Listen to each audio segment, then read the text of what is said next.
Hey guys, it's Bear with the Gimpy Camper. We're just going to take you along for our journey to Cumberland Island. We'll do this as a voiceover, that way it goes a little faster. The first thing you have to do to get to the island is take a ferry, so you got to have ferry tickets. The adult tickets are $14, seniors are $13, and children are $9. Now those are only one way. And I would suggest having them ahead of time. We didn't get them ahead of time, and there was a group of 2 buses with 70 middle schoolers on it that showed up right when we were trying to go, so we had to get the later ferry. The ferry goes over twice a day and comes back twice a day. But because all those people had chose the later ferry to come back on, we also had to bring the earlier ferry back. And so we actually got there about 12:30, but we had to come back at 2:45. So that wasn't very cost effective, especially considering those prices are one-way tickets, and it ended up being about $50 for me and my daughter. Most of the pictures that you've seen so far are at a park right next to the visitor center. You do go to the second story of the visitor center to check in, and then you have to walk a few blocks down to the dock. A few minutes before your ferry departs, the park rangers will go over an orientation with you on the grassy area in front of the dock. There's a 45-minute ride over to the island. One important thing to remember is that there are no stores on the island. There are places to refill your water, but there's no places to buy any drinks or food, so you need to pack all that in with you and pack it out, as there are no trash cans there. The ride each way is about 45 minutes, but it goes through some very scenic looking places. As with most ferries, there is an option to sit inside or outside. If you choose outside, unless it's like dead heat of summer, I would recommend that you take a jacket because the wind does get cold.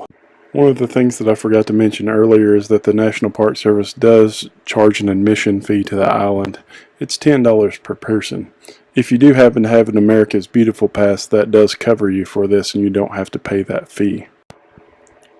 You also need to know that there is quite a bit of walking involved even to get to the shorter areas. To get to the Sea Camp campground or the Sea Camp beach, it's about a half a mile to the campground and about 0.8 miles from the dock to the beach.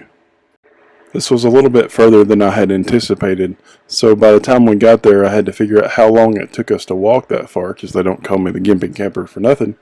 And then I had to set a timer for 30 minutes, 30 whole minutes that we got to spend on the beach before I had to turn around and walk back to ensure that we were going to be there for the ferry. I did want to stop at the Sea Camp campsites just to kind of take a look around and see what those look like, and we'll get to them in just a minute.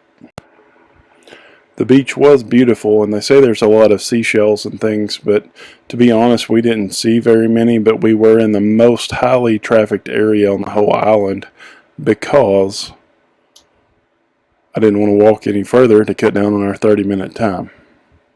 This is evidence that there are wild horses on the island, although we weren't able to see any because, as I said, we were in the most highly trafficked areas of the island. However, just behind where we took this picture, we did see a baby deer running into the woods. Now we're back at Sea Camp campground, and there is a water fill station there. In the actual campsites, they're big open sites. They are primitive sites. There are places to lock your food in there because they say the raccoons can be pretty bad. The sites, however, don't look too good for hammock camping, which I prefer. But the issue is you can rent one of these carts to pull your stuff back in there, so you don't have to have a lightweight tent and all that. You could take your air mattresses as long as you had a battery-operated way to blow them up. So all in all, we had a good trip. We just didn't have very long to stay on the island, which was regretful. If you're going to go, I would book the early ferry and come back on the late ferry. But truthfully, I'm just going to put it in the books for a camping trip. That's what I want to do. And I suggest if you like camping and you have tents and stuff, that you just need to go and you need to spend the night, because there's no way in one day you can really see much of anything. There's just too much there, including the runs and the wild horses and all the amenities that it has to offer. Thanks guys for checking us out, and be sure to like and subscribe.